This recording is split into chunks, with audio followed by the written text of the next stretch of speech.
Yo, what's up everybody? Welcome back to the Get Down. This is Beats, Season 3, Episode... Hang on, let me get this right. Episode 6. But I don't know. It's Episode 6 or 7. I released the Mark Pollard episode early because I was pretty excited about it and wanted to get it out there. So this would have been 6, but it's probably 7. But, does it really matter? Not really. Okay, so while I'm on that tip, thanks to Mark for coming on. That was really awesome. Had a great chat. It was pretty interesting to have questions thrown back onto me. Clearly, Mark's not too comfortable being the interviewee and more comfortable being the interviewer. So, yeah, that was pretty clear. But it was good. It was really interesting for me to actually answer a question. The only other time I've really done that is when Jake had me on Beats in the Biz. And, it's kind of cool to be on the other end of it and receive the questions and get out of that comfort zone sitting behind your questions, You might notice a bit of sound difference today. We're in a proper professional studio. Today's guest is actually in a wheelchair, and it was almost impossible to get him into my house, which is unfortunate because my house is not very wheelchair accessible. There's stairs and cobblestones and a bunch of other obstacles that I didn't want to have him to deal with. So we are in a professional podcast studio, and let me tell you, I'll post some photos. It looks fucking pimp, and this is exactly what I want to build in my house. Pretty much, except for a couple of things, this is what I'm going to do. All right, so today's guest, because it's daytime, believe it or not, today's guest is a MC, a rapper, and he's pretty fucking good too. We're going to put some music at the end of the podcast. That's something I'll probably start doing now, is putting relevant tracks at the end of this episodes, which I've thought about for a while, but just never done it because I'm a lazy fuck. So yeah, he's an MC. He's from up here on the Sunshine Coast, and I just want to talk about how we met. Ironically, I had taken my lad to the Jackass movie, and when we were leaving, we were about to go and get something to eat, and we saw these couple blokes, and they were sitting outside, and I said, "Oh, did you guys just go and see the Jackass movie?" And they were like, "Yeah, man." I'm like, "That's fucking, how funny was it?" Rah, rah, started having a yarn. So tonight's guest was one of those people we bumped into, and he's covered in tats. He's got a fucking rat's tail. I thought, "Oh, look, check this cat out, eh? Hey, bit of a rough nut." What was different about tonight's guest is he was in a wheelchair, right? So nothing came up about that. I work in the industry. It doesn't really, doesn't even faze me when I see someone in a wheelchair. It's just like, it is what it is. That's their life. That's what they're doing. And then I was at work another time, and I was talking about music and hip hop music, and a woman said, "Oh, you should meet MC Wheels." And I said, "Okay, well, tell me a little bit about him." And they showed me his CD, and they said he does a bit of youth work and workshops and stuff like that. So I looked at the album cover, and I'm like, fuck, that's the guy from outside the Jackass movie. So I hit him up, found him on social media, and we've been chatting for a while now about coming on the show, potentially doing some music together. I'd love to do some music with him. He's currently around the corner getting a burrito, so he doesn't stink out the studio. So I'm just recording this intro now, and it seems like a bit of a natural progression to meet him and to come on the show. Big believer in the universe and people coming into my life at the right times and for the right reasons, and this just feels like one of them. Feels really natural. So he'll be here in a moment, but for the sake of the magic of show business, ladies and gentlemen, please welcome to the Get Down, MC Wheels, aka Nathan. Nathan, thanks for coming on the show, brother. Thanks, man. Thanks for having me. Looking forward to it. Sorry about that. A little bit of a audio fuck up. That's all right. 20 seconds in. That's all good. That's all good. Yeah, so what we were saying before I bumped the record button is, like I said in the intro, you're going to get burritos. How the fuck do you say that? Usman and Gomez? Guzman and Gomez. Guzman and Gomez, yeah. Have you ever eaten there before? Yeah. Yeah. But there's a local family one in blah blah that I go to. Yeah. I don't know. The chicken Cali one for me is just the bomb. Like, yeah, it's up there as one of my favorite things to have. Yeah. You fuck with it? Oh yeah, man. Yeah. So good. Oh man. All right. So what I want to do is tell the listeners how I came to meet you and where I think we will end up Yeah. as friends. So we didn't know each other. I had taken my son to see. My son is a fanatical Jackass fan. That's probably what career he wants to go into. So we had gone and seen the Jackass movie in gold class, and we came out the front of Kiwana Library. Kiwana. Near the Groove Train. Yeah, at the front of the movies. And I saw you there, and I said in the intro, I said, "Look at this rough cunt, he's got tattoos all over him." And I said, "Were you just in the movie?" And you were like, "Yeah, I was." I think we had a bit of a chat, about 30 seconds or so. Something like that, yeah. And then moved on. And then I was at work, because I work... I won't say who for, but I was at work, and a colleague said, we were talking about hip hop music, and they said, "Oh, do you know MC Wills?" I said, "No, tell me about him." And they said, "Oh, you do a bit of youth work and a bit of mentoring and stuff like that." So she showed me the CD, and then I opened it, and I'm like, "This cunt." Yeah, right. I know him. Yeah, well. So and there we are. And then I googled you and found you on there, and started harassing you in your DMs. It was really funny actually, because when we got in the theater, you came in after us basically, really? and we're sitting up the back sort of thing, and or did we go? I don't know. We were up the back roughly.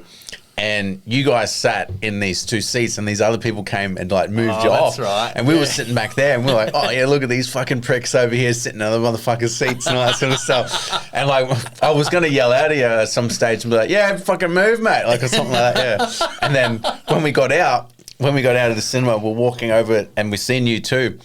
And I said to Shane, the guy that I was with, I was like, "Oh, I think that they're the seat stealers over there." And then when we left, I was like, "Yeah, I think that was them." Like, I was like, "Yeah, this guy stole his seat." Yeah. Forever a thief. Yeah, lucky I hadn't like really, because I kicked my shoes off, man. Yeah. Mate, lucky I hadn't Get relaxed, yeah. Lucky I really hadn't fucking settled in there, man. Oh, it's happened to me a couple of times. That Yeah. Oh well, it was crazy I though. blame the darkness. Yeah, how good was it? Oh, it was nuts, man. Some of the stuff in that film, like, yeah. Have you seen? I'm gonna put this aircon on, man. Yep. Are you? Yeah, no, it's fine. Yeah. Hopefully it doesn't fuck with the mics. Have you seen since it's been re-released on Netflix? The additional, the 0.5s. Something like that. Yeah, I watched that. Yeah. I watched that the day. I watched it with a friend of mine who is big on. Oh, that doesn't mind the Jackass stuff as well, but they didn't see the Jackass Forever movie. Yeah. So we watched that, and then there was a couple of scenes in there, and they don't really have a very strong stomach. Yeah. So I was able to actually just like kind of make it worse and worse and worse, especially around like the pig semen part and all that sort of stuff. And I made them run to the bathroom and pretty much vomit their guts up, basically. My lad doesn't get it. He's like, what's going on with the horse? Oh, right. So I just skip over it. It's like, what's he doing to the horse, Dad? And I'm like, I'll tell you when you're older. Yeah, right, yeah. But you know that the new big guy they got, Zach or something. They're eating sushi out of his ass crack. Messy, yeah. There was a couple. There's a couple of things in there where I'm like, you'd have to pay me fucking good money to go and do something like that. Otherwise, not a chance, and not a chance.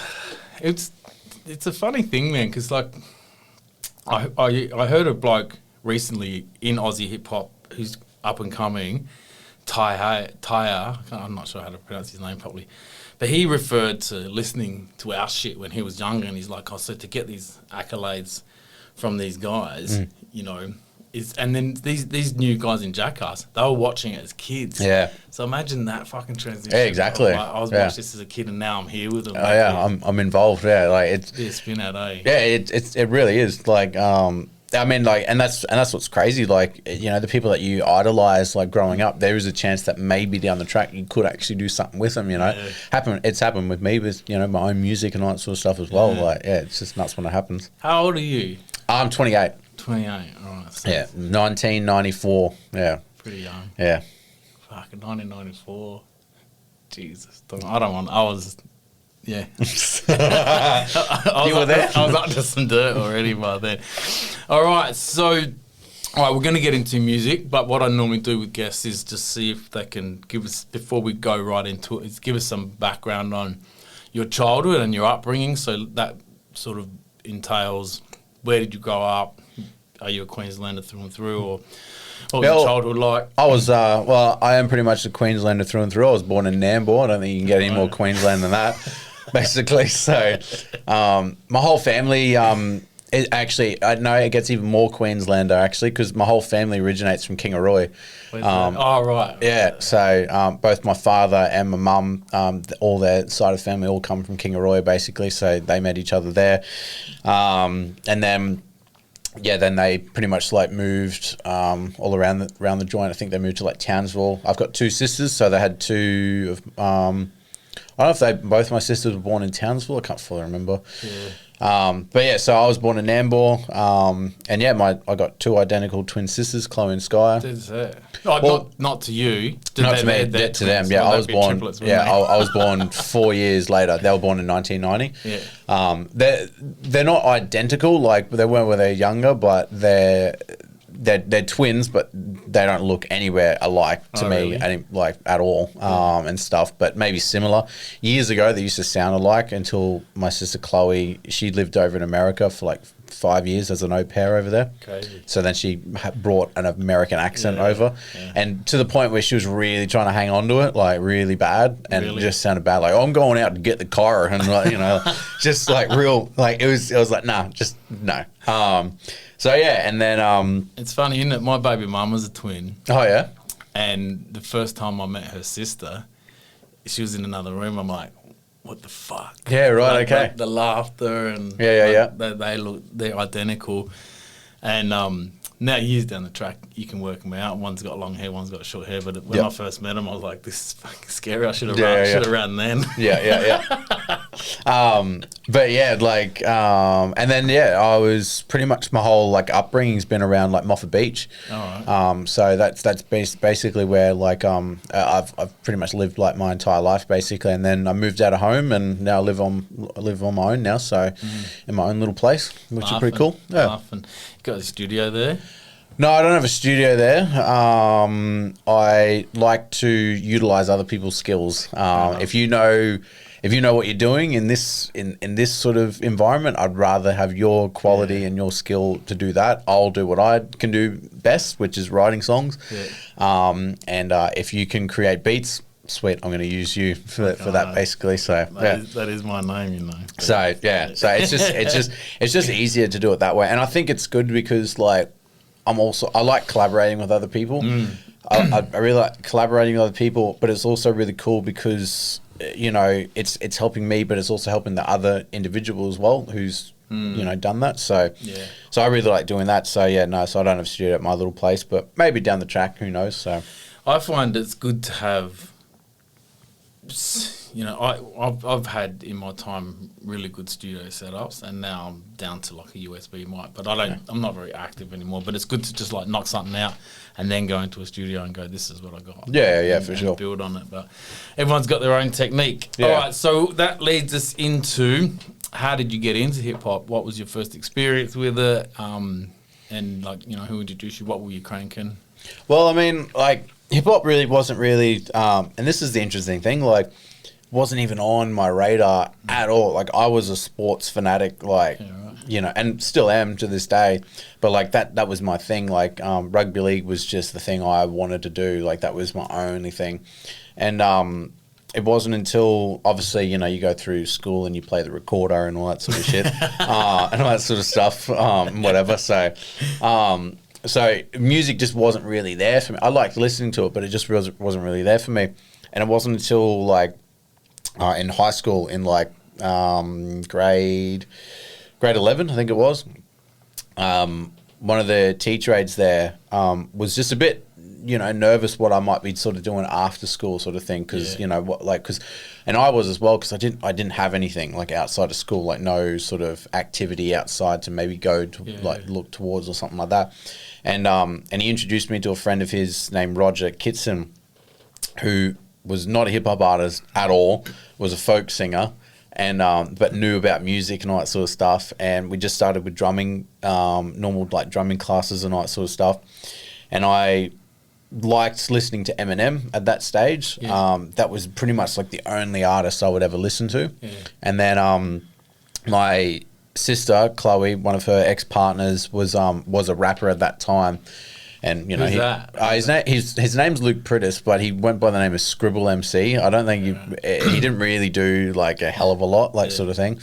But anyway, so he sort of so he was, you know, around at that time, and I was like, well, if he's doing it, like, I'll give it a crack. Yeah. So I just wrote this song, like, and I had no songwriting experience whatsoever at that stage, and I wrote a song and I showed it to Roger, and he was just blown away that I just went and wrote a song, and awful shit ass song, like it was so bad, like no experience at all when it comes to like you know, writing hip hop stuff, structure. like pattern structure, but also just what to say. Like this whole thing went around everywhere. Yeah. I don't even remember half the lines in it, but like I'm dissing Tiger Woods about how many like women that he has and all that sort of stuff. One stage I'm talking about like goats and boats and all that sort of stuff. I'm just picking whatever it could to rhyme, but he was just fascinated about the fact that I just went and wrote something. Not a lot of people, you know, would go and do that. So he saw there was like a bit of potential there, and basically we just took that, sort of put it into a rough sort of song, and he's just sort of teaching me about timing, rhythms, and all that sort of stuff, and just pretty much encouraged me to continue, just to keep writing and that's just where it happened, where I kept writing and I got better and better and better and better, and understood the craft and understood you know, how to construct songs and, you know, wordplay and all this sort of stuff, and just writing things better. So You got a good flow. That's the first thing I picked up on, because, you know, I hadn't heard of you prior. Yeah.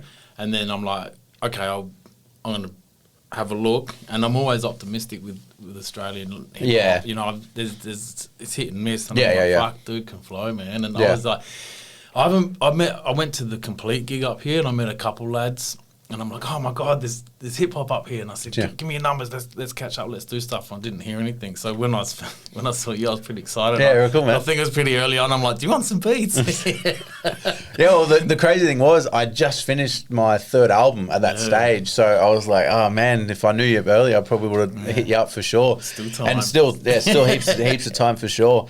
But yeah, at that stage, I literally had just I pretty much had finished like my album, and it was all done. So, but yeah, there's definitely heaps of time. Yeah, for sure.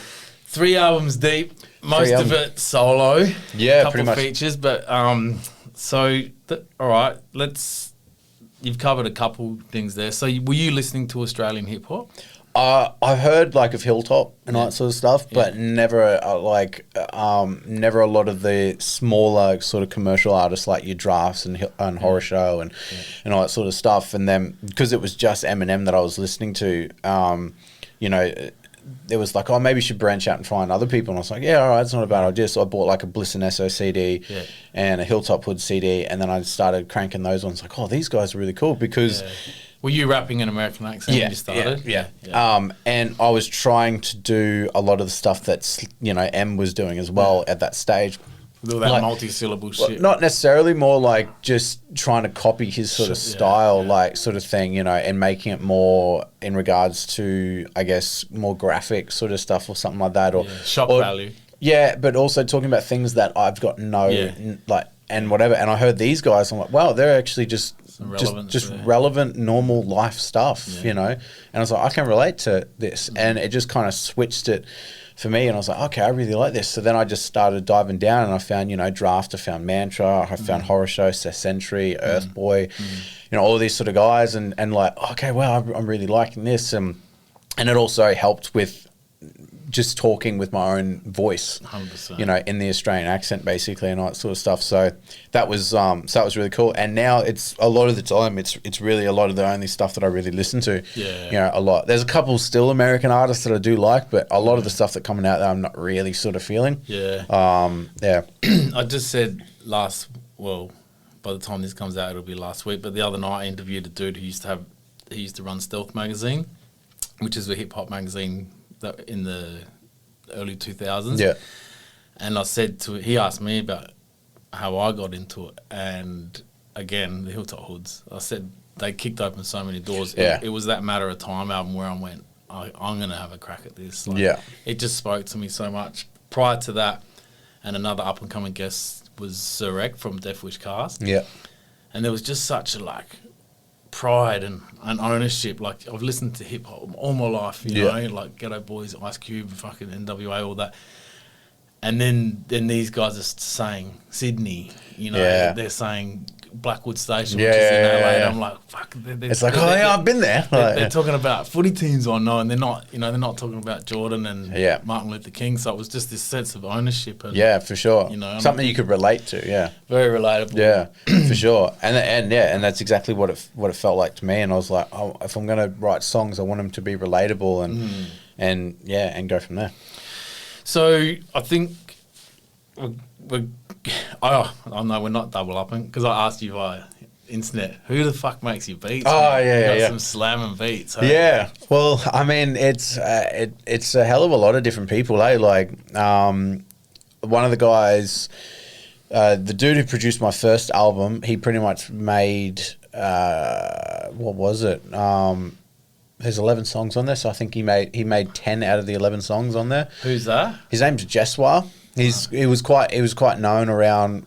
He doesn't really do any music, I think, anymore now, unless he's just really? like doing it at his home just for a bit of fun. But he used to be like the local DJ down at Soul Bar, like for a while, and yeah, he would just. I met him through a friend, and then he became like my main DJ, and he produced pretty much my first album, and yeah, he recorded it pretty much as well and mixed and mastered the whole thing. Shit. And then the second album was when I branched out and met more producers and stuff. So, because we did a lot of things after that first album was dropped, a lot of gigs and whatever, and then we all kind of, it's not that we all went our separate ways and stuff, like we're still all friends and whatever, but we're just, you know, Life happens. yeah, you know, sort I've of thing. seen it. I was in a group with 8 dudes, and Yeah, right. you know, slowly, you know, one Like all rappers Yeah. sort of thing. You know, sort of? yeah, 3. So what do we have? 3 producers. Oh, wow. 1 DJ, and everyone rapped except for the DJ. Fuck. Wow. Yeah. Okay. Yeah. Shit, that would be real tough to Yeah. try and find who gets barred here and who gets. Yeah, wow. I'll flick you the album. Yeah, man. for sure, man. That's what it's called, the album. Yeah, right. Okay.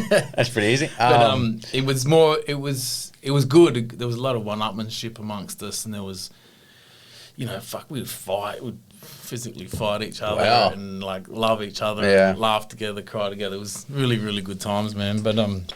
But yeah, so I know what it's like when one's going to have a kid or one Yeah. wants to go down that road and one's working. And yeah, exactly. at one stage, we had one bloke was in Indonesia, you know, Okay. following his path as an anthropologist, and Yep. another one moved to Sydney, and you know, it just gets a bit tough to All got over the place, yeah. sort of reel it all in, and Yeah, like we especially thought, with eight people like Yeah. in that one band, that'd be really tough. Like, yeah, we thought about doing a bit of a reunion, but a couple of the boys don't even speak anymore. And there's that too, Yeah. spending all that intense time together, and then fighting over verses. if there's a My fall- verse this time. yeah, if there's a falling out, Yeah. you know, some of that shit doesn't Oh yeah, for doesn't sure. repair, unfortunately. But it's a good pipe dream to have. Yeah, for sure. What about one in particular, Survival of the Dopest? Who made that? You should know this guy.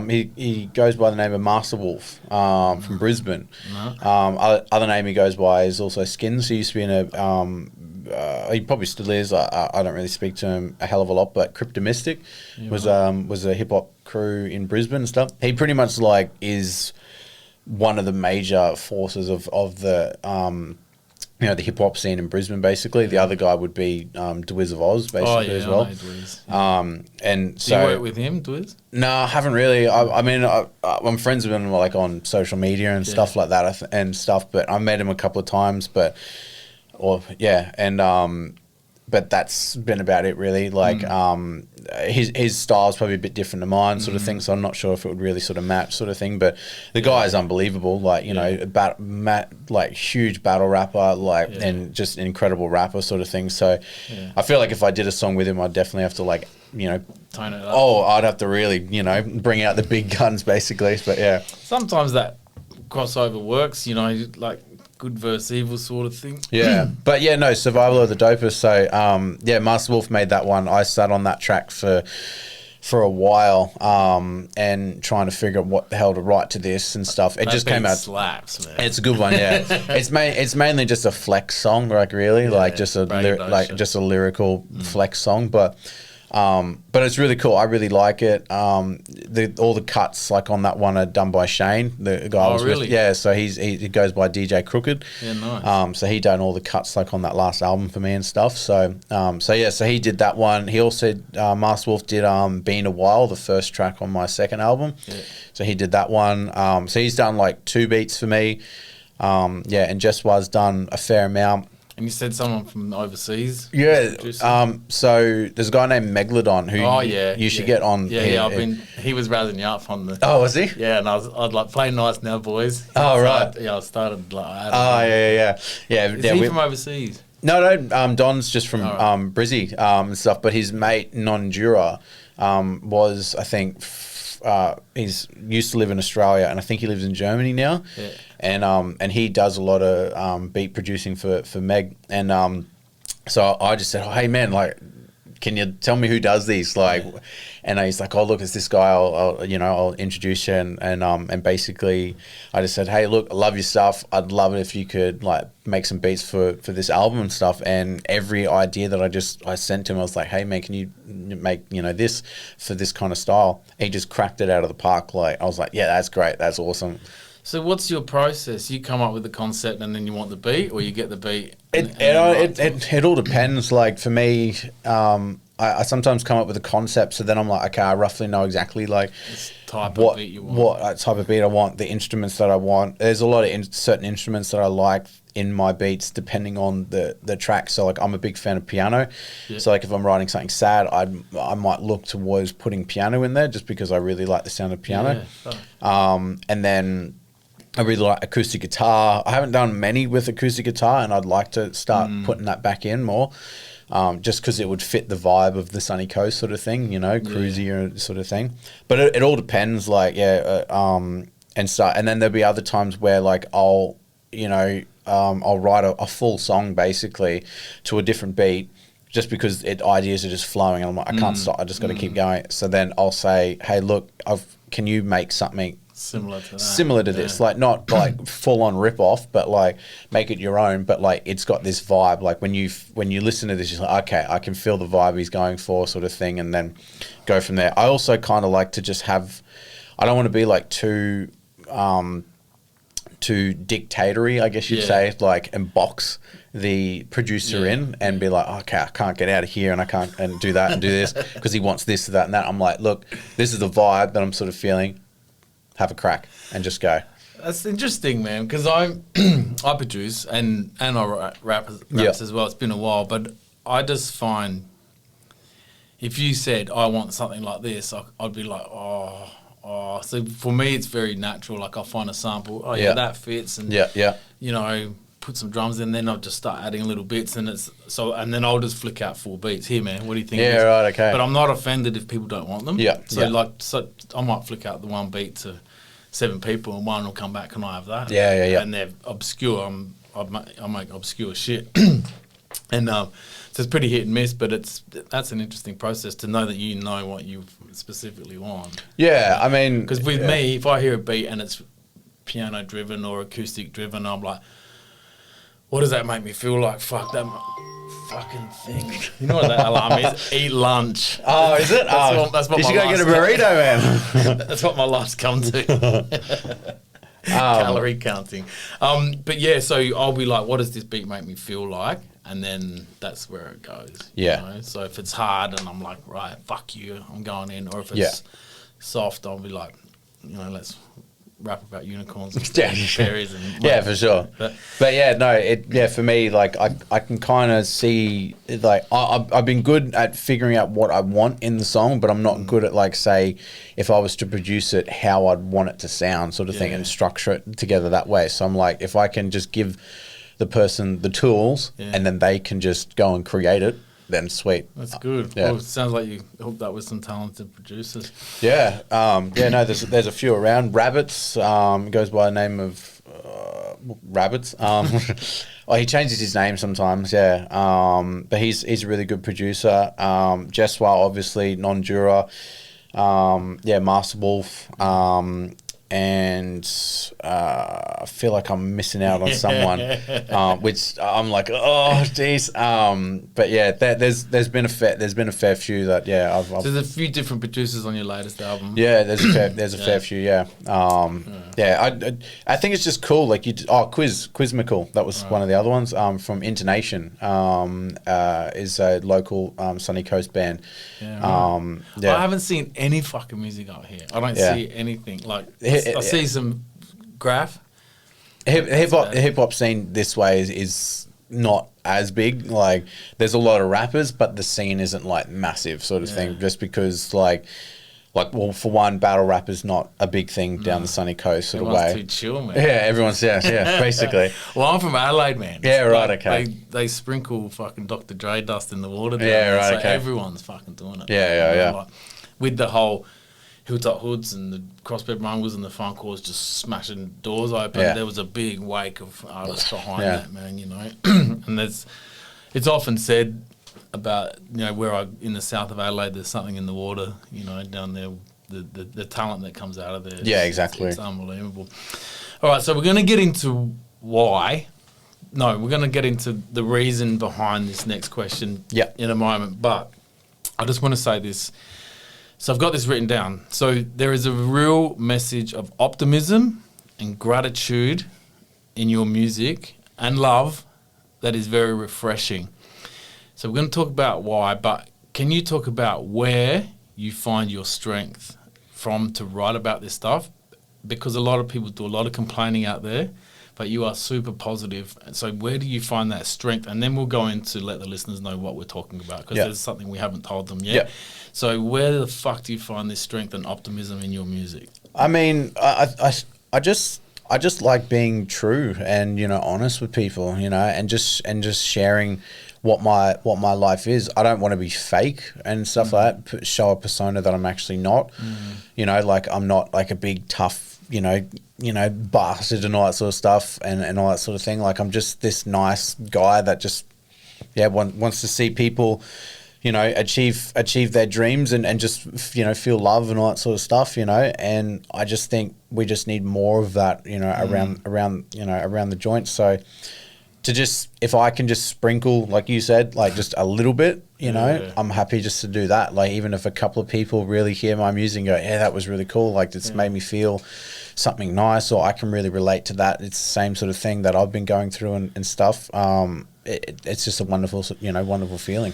It is. That's the word. It's nice. Like I just had a conversation in the gym a couple of weeks ago and on last week's episode about hip hop music is so fucking negative, and it has been for a long time, that it's driving. And only recently I've been omitting songs from my playlist in the gym because I'm like, I'm in the gym, I'm working out, listen to all these positive podcasts and stuff like that, and then I've got Bushwick Bill yelling in my ears some shit about raping someone. I'm like, I don't want that energy, right? So today I cranked your album front to end in there, and I'm like, fucking hell, like this is a really nice feeling with hip hop. There's no masculinity in it, even though, not to say that it's not masculine. I know what you mean. Yeah, get it. There's a vulnerability there. Yeah, that is quite refreshing in hip hop music, and your gratitude, and you address your situation, but you don't complain. Yeah.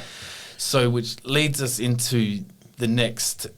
What I want to disclose now to the listeners is that they might be unaware, but you're actually bound to a wheelchair. Yes. Right. Yes. And so, would you mind telling the list? Let's want to deep dive into to that, if you're okay with that. Yeah, that's fine. Yeah. Yeah. So that's what I'm getting at. Is there's an optimism in your music. There's this gratitude of life and stuff like that.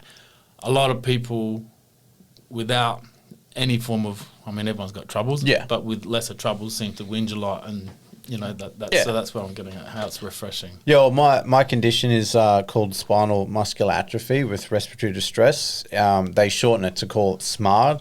There's like type 1 or type 2. I can't fully remember which type I am. But it's a pretty rare condition, like really, really rare, to the point that when I was born, they didn't know that I had it, basically, and they gave me the diagnosis of giant axonal neuropathy, which is not even what I have at all. and stuff. So it wasn't until I was 20 that they actually found out what my actual condition was, like through, blood testing and gene stuff and whatever. Jesus. So because of one chromosome in my body is me being bound to a chair with a lordosis in my spine to make it bend in and all that sort of stuff.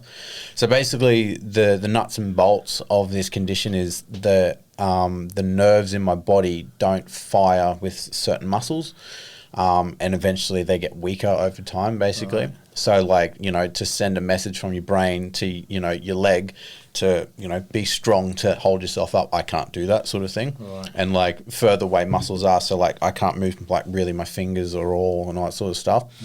So it's the neurons that can't. Yeah. So I can feel everything. I just can't activate certain parts of my muscles basically to do that. So the crazy thing is that, we spent years, me and my mum, trying to find other people that are like me, and it was so tough to find anyone. And then once we found out what the condition was, we found other people like over in England and over in America and all that sort of stuff that have the same condition. Yeah.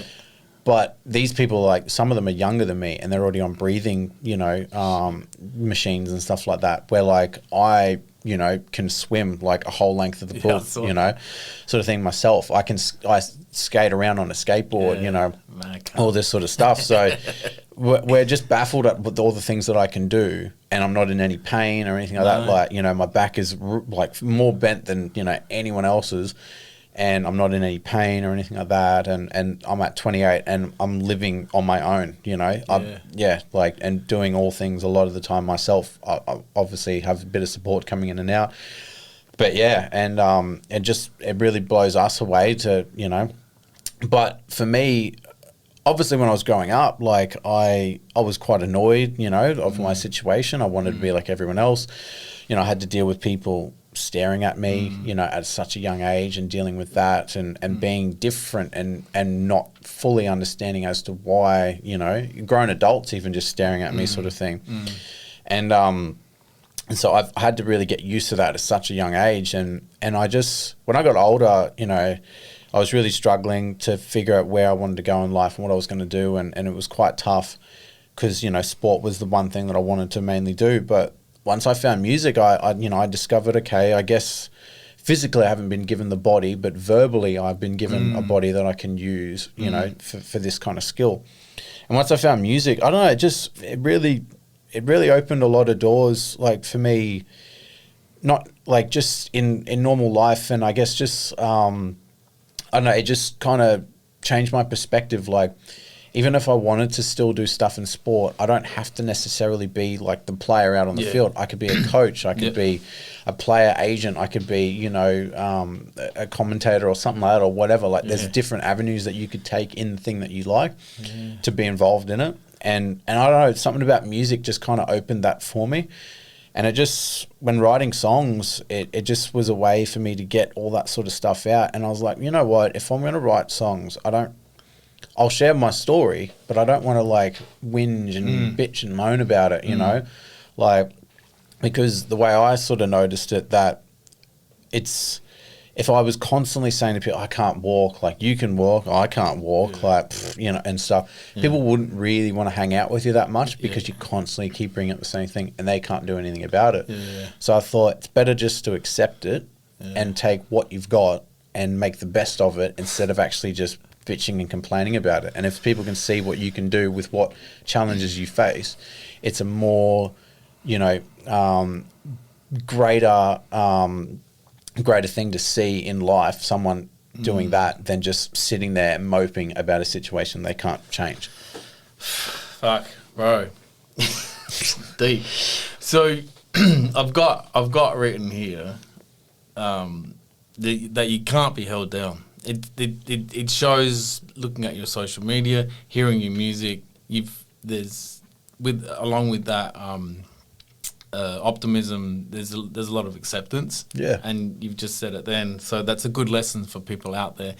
I've been in my life, throughout my life, I've had times of extreme chronic pain. Yeah, and I learned you can't tell people. They don't want to fucking know. Yeah. You know, and say, oh, my back, or my ankle. And the more you tell people, you're like, fuck, I don't want to be around that cunt. Yeah. He's just bringing me down. So, and I've just learnt, well, it was a while ago, but, you know, the more you're thinking about it too, the worse the pain is. Worse pain, yeah. You know, and what are you going to do about it? In my situation, I exercise, go and, you know, get an operation. Strengthening it up, that, and the other, strengthen things. But you're absolutely right, man, and this cannot be held down.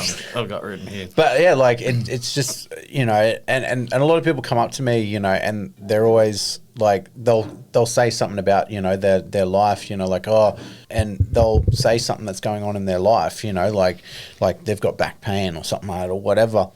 But then they'll say, "Oh, I shouldn't complain about it because you've got, you know, you're going through that." Straight like, to your face. Yeah, straight to my face. About, I shouldn't complain about that because you know, you're a lot worse. I'm like, no, it's fine. I'm all right. I'm like, you can because of what I'm going through doesn't negate what you go through in your own life. Doesn't matter what it is. Magnitude. You still have a right. It's your body. You still have a right to be pissed off about something, no matter what I'm going through. Like, I didn't do it to you. It's not my fault. And you know, people come up to me all the time, and they're always like, "Oh, I'm so sorry." I'm like, "Why? Did You didn't run me over in a car. Like, you didn't do this to me. Like, your I'm sorry does nothing, like, at all. Like, it's one of the worst things that you can say to someone in a wheelchair, basically. Like, I don't take I don't take like mad offense to it and stuff, but like, yeah, I don't really take like huge offense to it and all that sort of stuff, but it is one of the things that it's like, just don't say it. Like, if you want to talk to someone who is in a wheelchair, just say, "Hey, how's it going? Having a good day?" Like, just normal. Just say the normal things, because you're saying I'm sorry or whatever. It does nothing for that person. Like, and it's a bit of a strange word, sorry, isn't it? Yeah, it's like, what are you actually sorry for? Are you sorry for what I'm going through, or like, even though you don't even know my story? Like, I could be someone who microwaves pets. You have no idea, and yet you're saying sorry to me. Like, you know what I mean? Like, you don't know who I actually am. You know what I mean? But like, yeah, working in the industry, I work in the disability sector. Yeah, you said that before. And same thing, I don't even approach it like, I see so much, like, I work with this one young man who has Down syndrome, an amazing fucking human, like one of my mates, you know, became mates. And we would be at a cafe or something, and they'd say, "What does he want?" How the fuck do I know? Ask him. Why don't you ask him? Yeah. And it's good to have those little moments to teach society.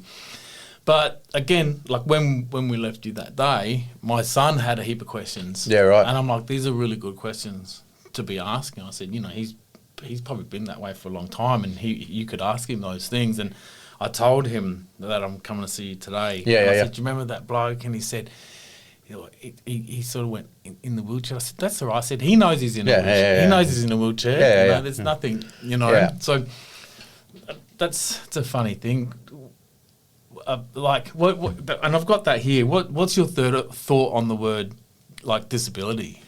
I mean, I don't know. I mean, I've never really like thought about it like so much, but like,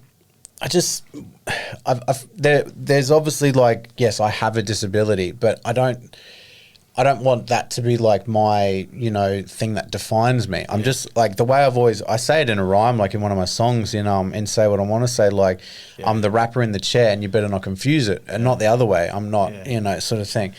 So the chair is the thing that comes second for me. Like, I want people just to see me as just who I am. You know, and it happens all the time. Like, one of my support workers, Rachel, like, we went out for lunch somewhere at like Montville a little while ago, and drove all the way out there, and she forgot my wheelchair, like, you know, that sort of stuff, because she's just so like natural, like just me being who I am. She doesn't see, you know, that.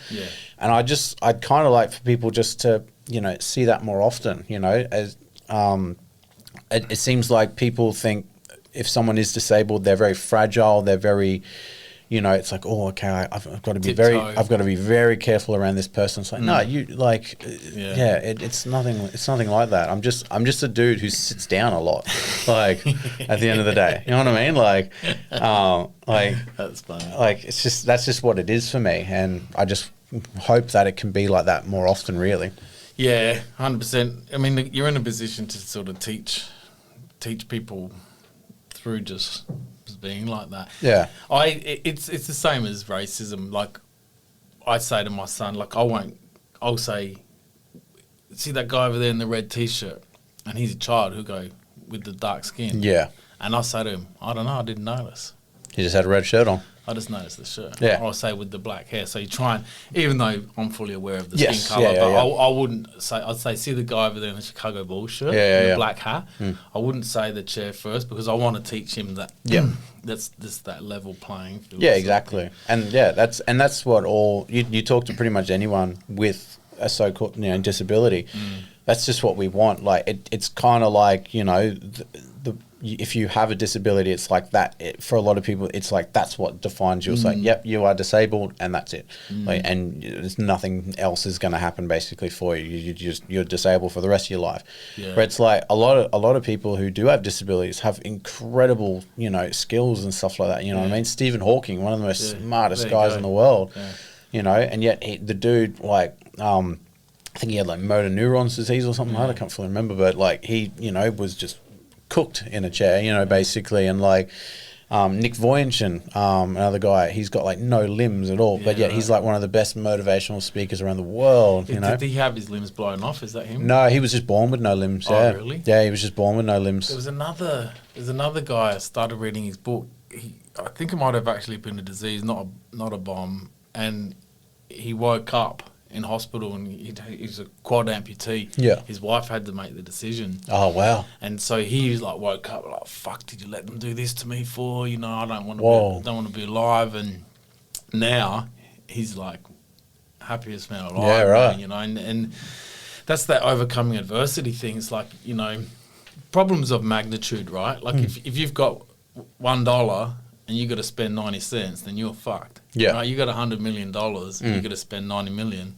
then you're just as fucked. So it's all relevant. But his stories, I didn't get right through the book. Was that a little bit confronting? Yeah, for sure. But I'll finish it one day. I'll try and find it and post it on the social media. But yeah, so he thought my life's over. Yeah. And he's living a more full life now. Yeah, with exactly. No arms, no legs. Yeah, and Kurt Fearnley, I don't know if you've heard a guy named Kurt Fearnley. He was a dude in the Paralympics, did the wheelchair like sprint, was it sprinting or long distance?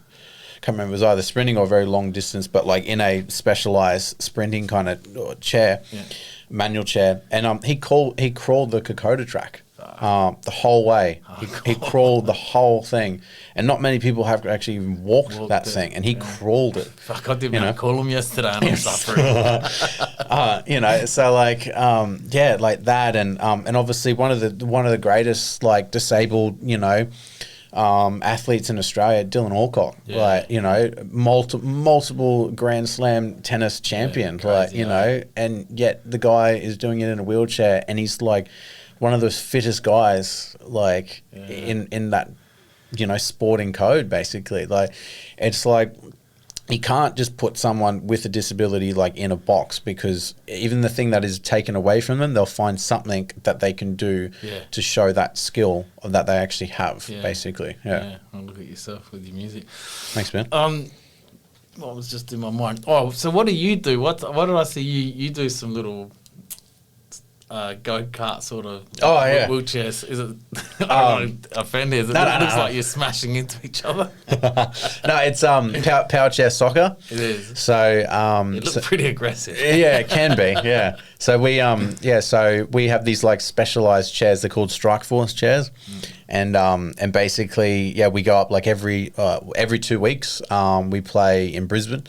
And there's like 4 teams in our competition, and we go out and basically we're having to get a ball across the other person's goal line basically, and you're battling a chair to steal the ball off the other person basically. So it takes a lot of skill, and these chairs have a lot of go. Like the acceleration is like bang, you're going, and and the spin speed on these things is nuts. Like if I spun in this and hit your leg at top speed, I could break your leg like probably even clean off maybe, like with how quick these things can spin. Like it's I've seen there's some pretty heavy bangs and stuff like that when people go to spin and they'll crack it because we have these big metal guards that go around the front of the chair to protect our legs and stuff.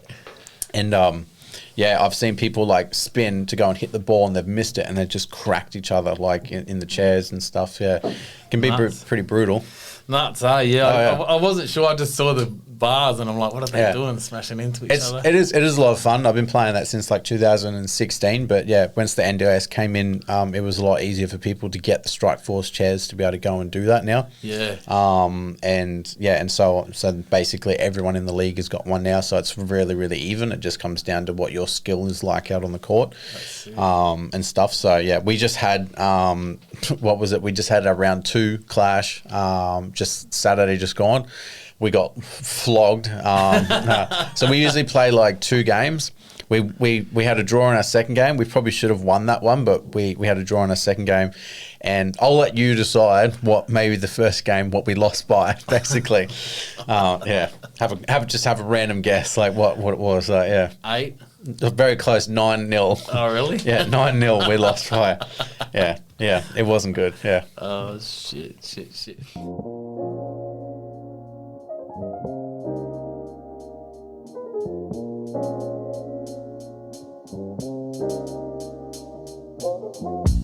Yo, are you looking to stack up that wax collection, but ain't got time to hit the record store?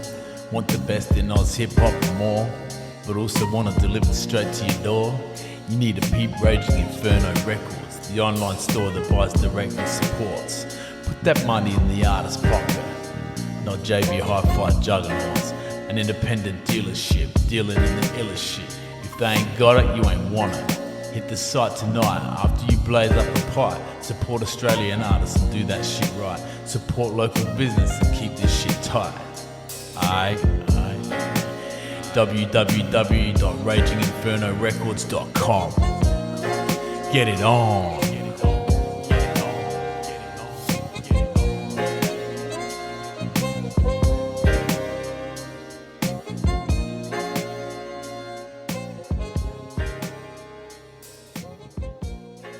So, we'll move back to the music in a minute. I just want to ask you a couple things. So, with your condition, what has been the biggest challenge in your life? I know that's a long time. What's been the biggest challenge for you? I'm going to try and tell these cunts to shut up. Hey, where are they? They're climbing on the roof. I don't know. Maybe trying to steal some books or something. Get off the roof, dog. They're walking right up here. Oh, we're not going to stop that. Yeah, right. So what's been sorry about that. Oh, that's all right. What's been the biggest challenge in life? Has it been mental? Has it been, because it's hard for me to imagine you ever wanting to sort of chuck it in, or, you just come over so optimistic, but I'm just capturing a glimpse of what you want to be released in through your music. Mm-hmm. Obviously, I'm sure you've had some dark times. What's been the biggest challenge for you? I think both mentally and physically for me, because obviously over the years physically I've gotten weaker, and stuff, and things have gotten a lot harder, which when things get harder, it plays mentally on your mind to be like, oh, okay, I've got to try and get through this, and there's another challenge, there's another challenge. So like all of that slowly, happening all the time, it eventually, it takes its toll. And I'm like any other person, man, like I'm not always like, yes, I'm still disabled, like, whoa, sort of thing. So like there's still times where I'm like, fuck, why? Like just, like I'm just trying to grab like just something and I can't get it with my hand because I can't use my fingers. I'm like, just, you know what I mean? So that can be very challenging just on its own, just that alone. And I think one of the other major things was like, my mum, she was, my main carer basically for my entire life, up until when I moved out pretty much. And, for her, like just really 24/7, just having to always care for me and all that sort of stuff, and not really getting to do a lot of things that maybe she wanted to do because she had to either organize to have someone to be there for me or take me along to it or whatever sort of thing. So, feeling like a burden on other people, and all that sort of stuff has definitely been something else that's really felt. But you know, I've had a lot of chats with a lot of people, and they say you're not like that. You know, it's not nothing at all like that. It's just the way that it is in life, and I wouldn't want it any other way, and all that sort of stuff. You know, so which is very nice to hear and all that sort of stuff. You know, but it's still like. You know, it can still feel like that sometimes with certain little things and stuff, just because of how hard things can be. It's like, we want to go here. It's like, okay, so how are we going to get Nath there? You know, and all that sort of stuff. Like, I couldn't go to my cousin's wedding out at like, I don't know, somewhere out in Kingaroy, because it was all raining and all that sort of stuff. And the van would have got bogged, and I wouldn't have been able to go anywhere and all that sort of stuff. So I was like, well, I can't go. So, you know, like, but I feel like I was, you know, letting him down because I didn't go to his wedding day. And, you know, he doesn't want to be like one of those people who gets married like 4 times or something. So, you know. Even though you know it's not that you're not letting him down. And even though I know it's still in the back of your mind, like, you know, and you probably talk to a lot of people who have disabilities, and that can be a common thing. Is just sometimes you can feel like you might let someone down. But a lot of the time people are like, you haven't let anyone down, like, at all, like, it's totally fine and all that sort of stuff. So all those sort of things can definitely, you know, play a part. But even with me feeling like that, if I write it in a song, I try and write it in a way that it can relate to everyone, not just like, I'm disabled, I feel like I'm letting people down. So people are like, well, I'm not disabled, so I can't relate to that line. I write it in a way that people can feel like, oh, fuck, I feel like I let, you know, Ben down the other day, you know, like just by anything, so anyone can sort of relate to it. All right, I'm going to ask you something. You don't have to answer if you don't want. Radio. Okay, and we can edit it out if you don't want to. If you had the opportunity, would you change your situation, or do you think it's made you the man you are today? So I've thought about that one many times, and I've honestly, like, if someone came to me today and said, Magic Wand, and said, like, you can be reborn. And you'd be, you know, but everything won't go the way that you want it to. It'll be a whole new life. You know, you'll still have the same mum, whatever, but you just won't be disabled. I don't know if I could do it because there's a lot of really important people in my life at the moment that I don't want to not. I want them to be in my life, and one of them is my mate Josh, actually, who I mostly go to the movies a lot with, basically, and he's been like my support worker since I was like in grade 6 or 7. Now he's like pretty much like my older brother who was like cast away earlier on in my life, basically, and then brought back somehow. Legend. Like, sort of thing. Like, he's literally part of like the family. Like, he's like my mum's second son, basically. Yeah. Like, that's how close he is to all of us. And I couldn't imagine my life without him. Yeah. Like, it would just be utterly sad. Like, and so, you know, that and all the music stuff that I've created, all the music friends that I've created, like, and for me, being disabled, it's given me all these like lessons and, you know, and taught me so much that I just don't know if I'd be the same person if I was, you know, reborn again, basically not disabled. I could be something different. I could be more of a dick, who knows? Like, and I like who I am. You know, even though it's taken me a long time, I like who I am. That's, you know, good, man. And stuff, and I'm happy with who I am. I'm happy where my life is, that's so good. And I don't really feel like wanting to change it, even though a lot of it can be a struggle. Yeah. There's been a lot of great things that have gone on within my life, and still to be great things in the future. Yeah, what a fucking answer. Yeah, I was reluctant to ask you that. I didn't want to offend you at all, but I'm sure I did think he's obviously thought it throughout his life. I've had like, the one thing you get to know with me, man, is that like offending me is pretty hard. The other thing is that like I do all these sort of chats like all the time with like everyone. I even asked it to my mum. I even said, if you could go back in time, and you knew that you were going to have a child who was disabled, would you? You know, not have that child. And I said, whatever you say, it's not going to offend me or whatever. And she said, yeah, I probably would. Like, you know, maybe if I knew that. And I said, oh, okay, that's interesting. I wonder what angle she's coming on, what angle she's coming from with that, whether she is thinking about for me or for her, herself. She didn't really specify too much. Quite selfless being a mother. She didn't really specify too much, but like I said, it didn't really like, I wasn't like, oh, all right, well, stuff you sort of thing. I was like, oh, okay, that's interesting. Like, because like for me, I've been told, because my sister, Sky, she just had her first child the other congrats. day. You're an uncle, mate. Yeah, thanks, man. Little Jack Westwood. Shout out to Jack Westwood. Really, Westwood? That's yeah. my mum's family. Oh, really? Oh, there you go. Might be related. Yeah, well, okay. Yeah, so... I've got a song. One of my first songs it's called what, Westwood? was Jackie Westwood. Holy crap. About my great-great-great-great-grandfather who was a bushranger, Jackie Westwood. Fucking That's hell. crazy. I'll have to show this to my sister and she'll be blown away. They went and got like a whole bunch of testing done to see if they were to have a child, if it would come out with the same condition. Right. Is it something that's... Well, it can be passed on, from, and stuff. But I think it's something to do with one person has to have the gene, and it can just also be kind of like a fluke, really. But apparently it was told to me that if I was to have kids, it's very highly likely that they will come out with the same condition that I have. So I'm kind of like, I can't put a kid through that. Like, I know that I've gone through it and I've been quite strong with it and all that sort of stuff. But for me, I just personally wouldn't be able to see like my own child going through what I went through, sort of thing. I can't put a child through that. Because you don't know if they're going to have the resilience of you. Yeah.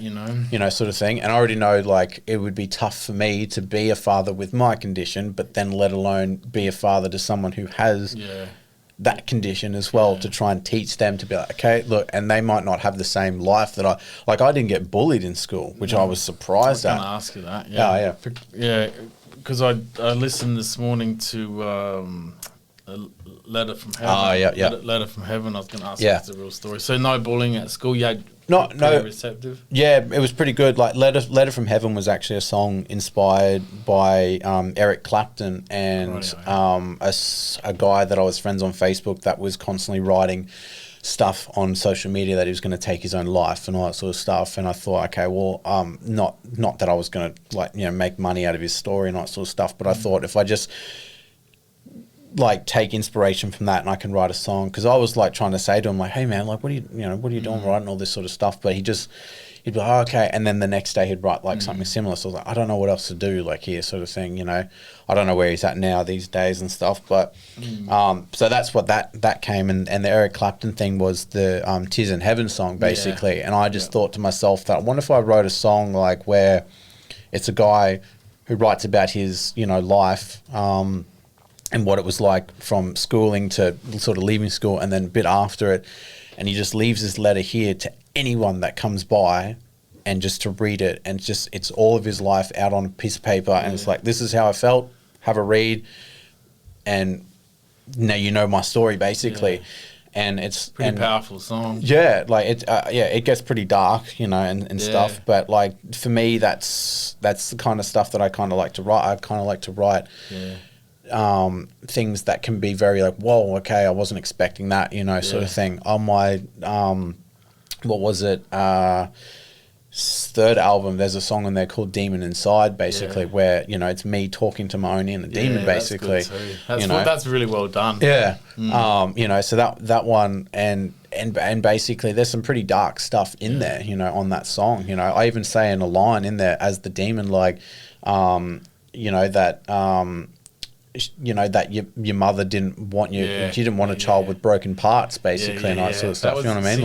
That was shocking to me to hear that. Yeah, and that's what I want to ask you: how much truth is in your music? Because when I heard the letter from heaven, I'm like, wow, I'd like to think that wasn't something you went through. No, I didn't go through. I mean, there was a couple of wankers in school and all that sort of stuff, sort of thing that just ask stupid questions and just say little things here and there. But I didn't have that one person would just pick on you every single day, and all that sort of stuff.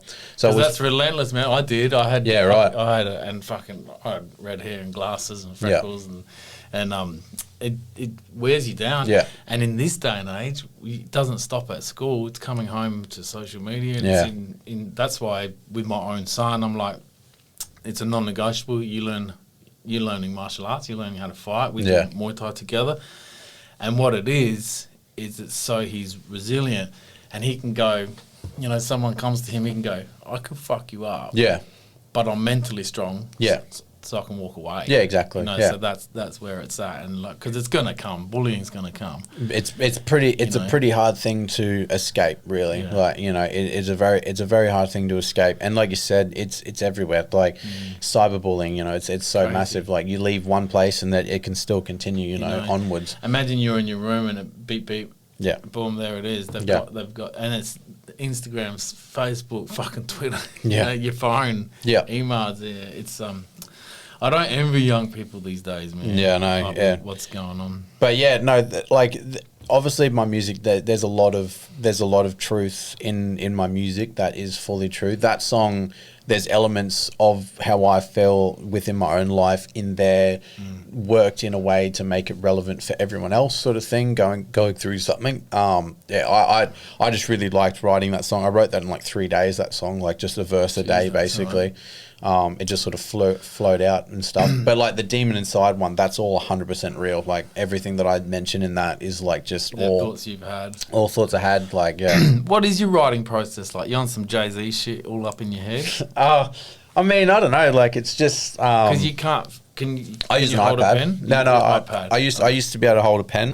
In school, I used to be able to write. But now, is it degenerative? Is it? Yeah. Okay. Yeah, it's supposed to get worse over the years. But like I'm 2 years away from 30, and I'm still riding around on a skateboard and all that sort of stuff. So we don't really know when it's gonna kick in really bad. But keep it up. Yeah, at the moment, keep it at bay in your mind, mate. At the moment, I'm just like, look, if I can just continue on with what I'm doing, I'm happy. Like if it stays like this for the rest of my life, I'm good with that. So. Yeah. But yeah, you're writing. So I use an iPad. Yeah, so I use an iPad. I just basically think of the line and then I can type it out, or I use like the Siri thing and it'll just speak. I can speak it and it'll just write it out basically. Nice. And yeah, I'm a bit of a slow writer because like I'm not like, okay, cool, that line. Oh yeah, that rhymes with that, and just throw it in, or that sort of thing. Or I'm not like, there's a couple of writers that I know that are quite good at just like coming up with lines right after one another, really good. Where I'm like, okay, what could go really well with this, and then I'll sit for a little bit, like, okay, that'll work, or I could just be doing something like, oh, that's a cool line, you know. I remember sitting like out the side of a shops or something like that. I can't fully remember for a bit, and I just thought of a chorus like just out of the blue, and I was like, oh, that kind of works, cool. And like the mic check one, like that, I didn't even think for that chorus. It just kind of popped into my head, that one. Like, so I feel like sometimes overthinking can be worse. 100%. So, These days, I've probably got 3 tracks. If I opened up my dictaphone and wrote them all down, I reckon we could have a track. Yeah, right, okay. I'll just have like, you know, I'll just have like a little bar, like, let's see how it feels, let's beat some wheels, you know, and I'll be driving along, pull over, not while I'm driving, and I'll just be like da da da da da da, or here's an idea for a song, say this, and I'll say it a few times, like get a bit of a flow and go something like that. Yeah. And then when it time, I haven't written a track for a while, but when it comes time, I'll just fucking go in there and I'm like, oh yeah, but yeah, for sure, it's interesting. I think like I think. From what I understand, like a lot of people are like that, you know. Like I just caught up with Megalodon and another guy. He's just called, like, his name's Dylan Hand. You wouldn't have heard of him because he's not really massive on the sunny coast at the moment. He's just he's from America that lived in Sweden for a bit and stuff, and now he's come back just for a little bit. But you know, we were having a chat like just roughly about that sort of thing, and like Don, he, you know, does like a bit of forklift driving, all that sort of stuff, and he listens to music while he's doing it. And he'll be like, oh, that's a cool line. Yeah, I just thought of it. I'll write that down, you know, sort of thing. So like, it's just whenever it sort of comes in, and then we just sort of start structuring it together. There was they're on the roof again. I really liked, there was the 60-minute interview that Eminem did years ago. He's got like this whole big box, and he calls it like stacking ammo, and it's just like lines written on napkins and little like cards at hotels and whatever. And he's like, oh, I could use that for this, and I could use that for that. And I'm like, because I do the same thing on my iPad. It's just got like lines. It's just lines. Yeah. I'd love to fucking see his process. I know you're listening. The hatred is dead, but Eminem is the GOAT, right? Right. So I was listening to his new album the other day, and I listened to a few like that. Yeah. Crank that in the gym. I'm like, I'm gonna give this album a fucking good Listen through.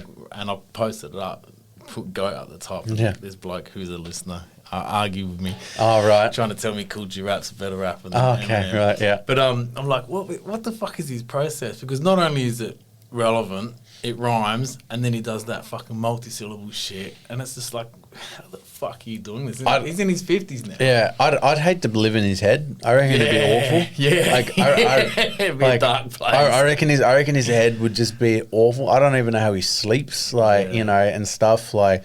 But he's just he is incredible. Like he's just insane. Like the things that he can do when it comes to lyrics and all that sort of stuff is just crazy. And you know the way that he can change enunciation of words to rhyme with this and that and whatever, and just certain words. I'm like, I never would have thought anyone would have rhymed that with this and and whatever. And the metaphors, like there's one that just pops into my mind, and he goes, I treat it like my Levi's. If they ain't buttoned up right, I adjust on the fly. Yeah. I'm like, fuck. Yeah. There's so many. Why didn't I think of that moments with him? Eh? Yeah, exactly.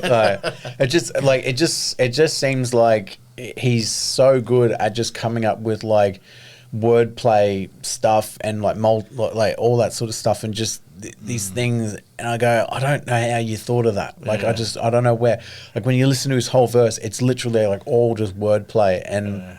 I go, I don't know where you think of all this like creativity lines, like just so, and it could go like the same, like I don't know, the same topic for like maybe 4 bars. I'm like, I don't know how you do that. Like, yeah, he's a freak, man. He's a freak for sure.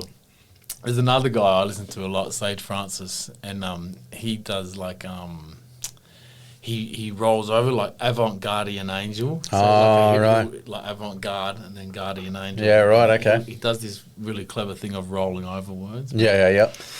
All right, so we've covered all that, right? Now, where were we? So, I said, got here, I imagine that you got some pretty cool support workers / mates. Yeah. So that guy I met you was Shane. That's Shane. Is he just a mate or he's No. He is a mate, but he also does support work for us and stuff. So he also jumps up on stage. So as DJ Crooked, so he's pretty much like the backbone of my sets and stuff like that. And then PJ is a guy that I met years ago.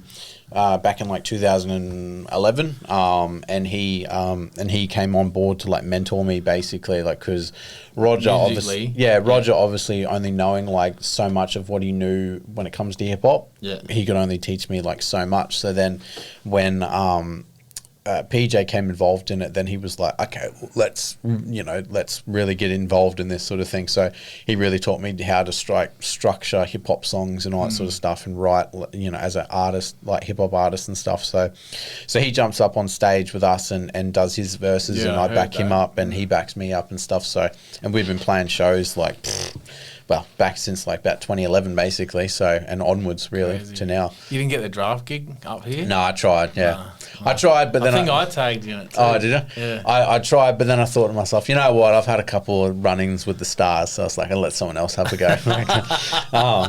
No, I really did try to get it, but are you going to go to that gig? I think hasn't it already happened? The Soul Bar one. Yeah. Fuck. I think my finger's not on the pulse, man. I'm pretty sure the draft one. It happened a while ago. Yeah, I don't see anything out here. I'm an old man now, man. A young guy you probably should get on your podcast, Jaden Wakefield. He's on the sunny coast and he's crushing it at the moment. Yeah, right. He's probably like one of the biggest names on the sunny coast at the moment. He got that spot for the draft gig, and I think 2 other slots along that tour. I think it was or something like that. So yeah, that's good of draft to be doing that, putting on locals. Yeah, instead of dragging. Yeah, well, I loved it when Bliss and Esso did it like years ago. Yeah, let's talk about that. So you supported a show where Bliss and Esso were the headliner, the headliner. Yeah. How's fucking Bliss at the moment, man? Brolic, man. Yeah. Like, when did that happen? I've been wanting to send him a message and go like, do you own a shirt like at all? Like, well, I saw it as a reel on Instagram, and I'm like, who's this kind of thought? Must be someone in America. And I'm looking, I'm like, that's Bliss and Esso, John. Yeah.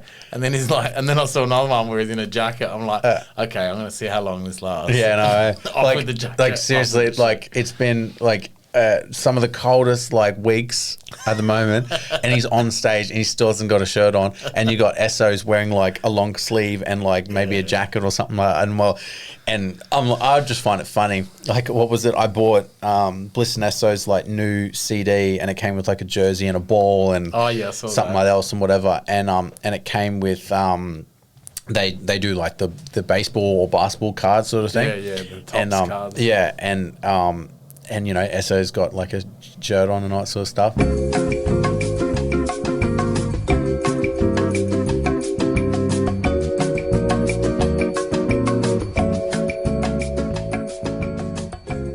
Sorry about that. There's some Gronk on a cherry picker out there. Yeah, and anyway, they've got like basketball cards and all that sort of stuff. Anyway, and two of them have got clothes on, and Bliss has just got no shirt, and I'm like, wow, you're just milking this as long as you leaning can, into it, eh? like just you know, show off your six pack and all that stuff. But he looks great, yeah. But He never used to look like that. Like, No. back when I knew him, when I saw it, I was just like, fuck, man, he's put in some work. I don't think he's got hair either up at the top, because that's why he's always wearing a cap, which is one of the things I do all the time as well, because I got no hair up there either. Oh, really? Yeah. You got the I got the little Kung ratty. Pao, haven't Yeah, you? I got the little ratty at the back, but yeah. Oh, shit. All right, so we talked about your we'll just jump around now with the rest of the questions. So we talked about your biggest challenge. What's been your biggest win? Well, I think there's two big wins for me. One in music and then one outside of music as well. One of the big wins for me was supporting Bliss and Esso at the River Stage. Like, that was something I never would have thought would have ever happened. All I ever wanted to do was just do something with them, either a song or something like that or whatever.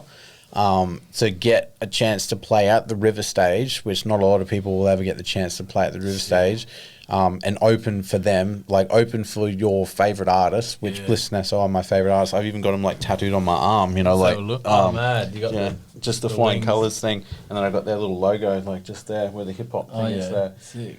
So- Who did that? This is all Jamie Randall, a local tattoo artist on the sunny coast. I think he nice works at work, like man. Victory Tattoo. Oh, yeah. Yeah. But yeah, like they're like my favorite art. They're my favorite artists. So Yeah, that's incredible. to open for your favorite artist, like at least just once in your life, Full circle. is something that like I'll never forget. And it was the greatest set that we have ever played. Like, we were that tight, Smashed it. and there was not a single stuff up from anyone. It was the tightest we have ever played on stage. Like, and so that was just really incredible. And then to sit on the stage while they were performing, to see them do what they do best.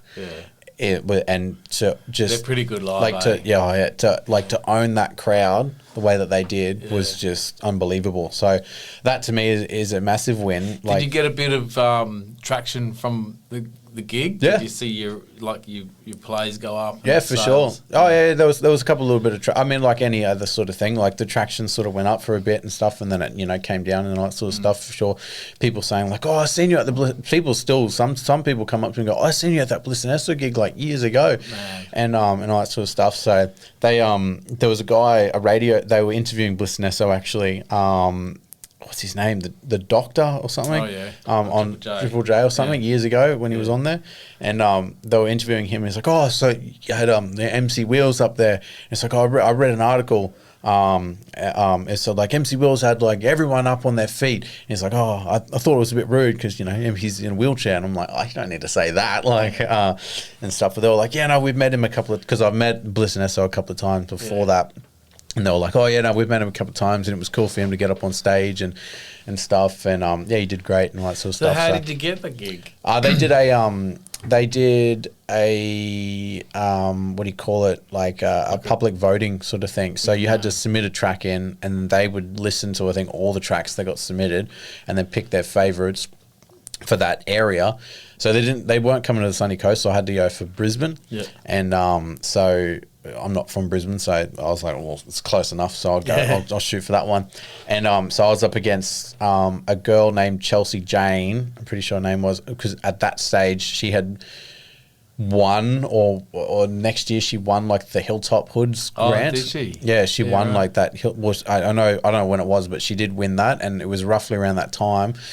And so her name was quite big at that stage, and another a crew called Taylor Made from Brisbane, and so I was up against them anyway. And so then it was like 10 days, I think it was the longest 10 days of my life, and then you had to get public voting basically and put it out and get people to vote for it. And like, so every person I saw was like, "Are you on Facebook?" And I'm like, "Oh yeah," and like, "Vote for this," like, and stuff. And anyway, and I was leading it. Taylor Made were very close to me in getting it, and Chelsea for some reason just wasn't even in a chance, which was just strange. Like, I went on her page and she just wasn't sharing it at all or nothing. So I was like, okay, whatever. And and then in the end, I won the slot. So we had a 20-minute set and went there, performed, did great, and then we just chilled out for the rest of the night and just What year is this? 2014. Yeah. Was Bliss wearing a shirt back then? Yeah, he was wearing a shirt.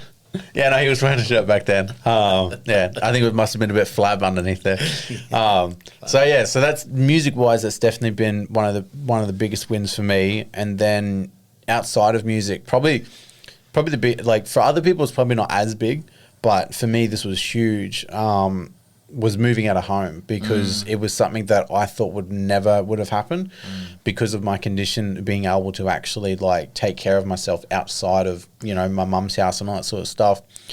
And through 2018, so the NDIS wasn't a thing in the Sunshine Coast in 2018. It was coming in next year, like in 2019. So at that stage, like disability, I know, but that disability building over where that old one that used to be over where like Victory Tattoo is and all that sort of stuff, it was like Disability Services or something like that. I can't remember, but they weren't allowing any new clients to come in to get funding and all that sort of stuff. They were like, look, we're not allowing anyone new because the NDIS is coming in. So the people that are in now, they're going to be getting what they get basically, and that's that. So. For that whole year, I had to survive for about 8 hours of support work throughout a week, basically, and stuff. So all the other time that I was there, it was just me, like doing whatever I could, and all that sort of stuff. So that was probably one of the hardest years that I've ever had to like do anything, because like, obviously people don't know how tough it actually was to just constantly be having to do things a lot for myself now than what it is now with the NDIS, where I've got like maybe 40 something hours of, help and stuff, which is just great. So that was definitely one of the biggest challenges, but also biggest wins, because I was like, I can't do this like after like 2 months in or something like that. I was like, I can't do it. Yeah. And my mum was like, look, if you can't do it, it's totally fine. Well, and all that sort of stuff. They'll just put someone else, because it's a Department of Housing house and all that sort of stuff. And they're like, we'll just put someone else in and whatever. But I felt bad because they did so much modifications for me to live in this house that I was like, if I just left after 2 months, I was like, fuck, all this work for nothing basically. So I was like, no, I'll stick it out. And I made this like, I don't know, like rule or a routine basically, and it's nothing major, but it really helped me that like I was like, it's Thursday today, if I can get to next Thursday, that's 1 week, and if I can do it again, that's 2 weeks. And I just kept playing that like on in my mind, and just going from like 1 week Thursday basically, and then by the end like 6 months had gone by. Jeez. And I was like, oh shit, okay, and it just got easier and easier and after that. So if I get through a month. If I can get to, so I was like, if I can get to next week, that's 1 week. And then if I do another one, that's 2 weeks. And then 4 weeks, that's 1 month. And then if I can go another month. And so I just sort of crunched it down to week by week. And eventually, a whole year went by basically. And I managed to survive. And I've been there, since 2018 now. So massive. Right. What was COVID, like then? Oh yeah, it wasn't that fun. Like A bit of a challenge, not being able to get out and about. yeah, I mean, I don't know, you might have come past it on my Instagram page or something like that, but me and Shane, we started a cooking show. Oh, yeah. Online. So it's called, shout outs to Benny and Bobby, Bellissimo with Benny and Bobby. So basically it was this stupid idea that we like, because we either were going to be like, okay, let's just, because obviously no one could go anywhere, you know? So it was like, we're either just going to sit here and do nothing, like, or just like, I don't know what we're going to be doing, like, sort of thing, because we just couldn't go in and do anything. Like, you know, it was also very hot at that stage, so I couldn't go swimming and all that sort of stuff and whatever. So so we're like, we've got to do something, otherwise we're going to go insane. So we just thought, fuck it, why don't we just like Do a cooking show. like, let's cook stuff. And then I said, what if we just filmed it? Like, I'll edit it. You do all the cooking stuff. I'll edit it and we'll put it out and go from there. And basically, yeah, and that's what we did. We did 17 in that 1 year of 2020, and we did 6 last year. So you can see the dramatic drop, and we've done none this year at all. At least you did something, man. A lot of people fucking lent away. Yeah. And a lot of people, like, I started the podcast in the middle of it, and I'm like, fuck it, I'm bored out of my brain. And I'm real creative. If I'm not creating, I'm a real cunt to be around. Yeah. So I'm like, right, gonna do this. You know, really lent into it. Last season I went nuts. I think I did like 30 episodes, and then I sort of chilled out a bit this year. But yeah, some people, there was a lot of good businesses grew in the pandemic. You know, yeah, it's just people. OnlyFans. Yeah. That's one of the big businesses. But a lot of people were like, nah, just gonna, you know, throw hands up in the air. A lot of people were like, now's the time to strike. But yeah, a lot of podcasts like started up like in that year to obviously talk about what's sort of going on and all that sort of stuff and whatever else, because people couldn't go anywhere. So it's like, well, fuck, what am I going to do? So listening to podcasts and stuff. So, and we just thought like, you know, there was a lot of awful stuff that was going on in that year, people feeling sad and all that sort of stuff. So we just thought, look, fuck it. If we could just drop something that's like 10 or, you know, 14 minutes long or whatever, that's just got, you know, just some stupid humor in it, but it can put some smiles on some people's faces for that day. It was like, let's just do that, you know. It'll be fun for us because it gives us something to do.